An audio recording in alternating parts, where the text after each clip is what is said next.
She wanted you to visit her at the hospice. Mackenzie, why come here at all if you weren't going to carry out Mum's last dying wish? I thought you'd ruined her life. But I didn't. I saved it. And once you knew that, you should have told me that she was sick. You should have taken me to her. Why didn't you? She was on her deathbed. I was already grieving for her. And then there was this woman lying there who I realised I never really knew. This wasn't about you and your feelings. I knew what I did was wrong, all right? She was heartbroken when I told her I couldn't find you. I wanted to tell the truth, Moira. I did, but I couldn't. I couldn't. You know, I cannot believe what I'm hearing. You would rather that Mum thought badly of me than you. I was there for her, Moira, all those years that you weren't. Not my choice. You'd only have upset her, bringing it all back up again. You had every chance to tell me the truth. And not just before, but after she died. Why the hell didn't you?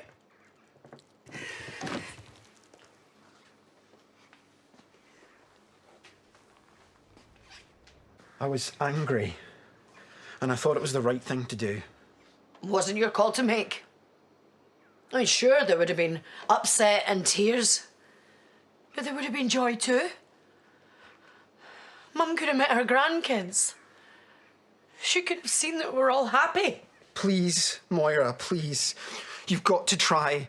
You've got to try and understand. I did what I thought was best for you both. But I had a right to know, and so did she. Were you ever going to tell me? I mean, why did you bother coming back at all? I came back because I realised that you and the kids were the only family that I've got left. Yeah, exactly. If I'd told you the truth, you'd never have forgiven me. Why do you care?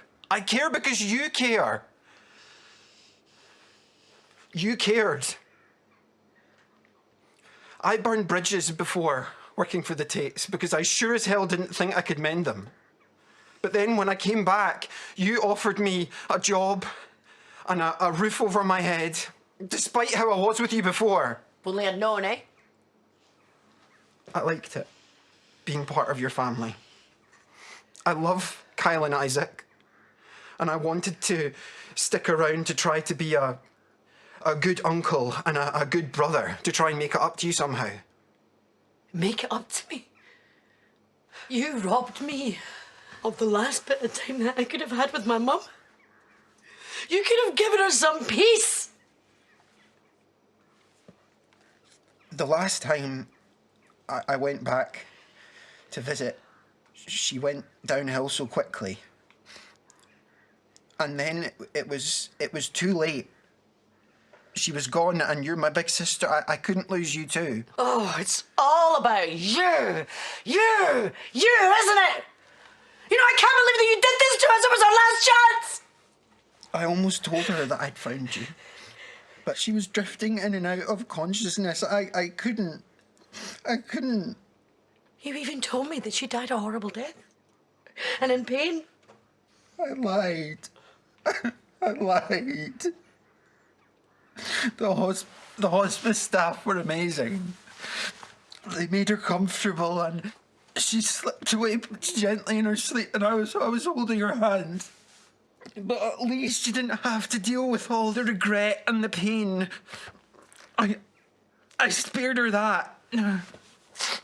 You just wanted to be our number one. Bringing me back to sort things out would have taken the shine off you. You wanted her all to yourself.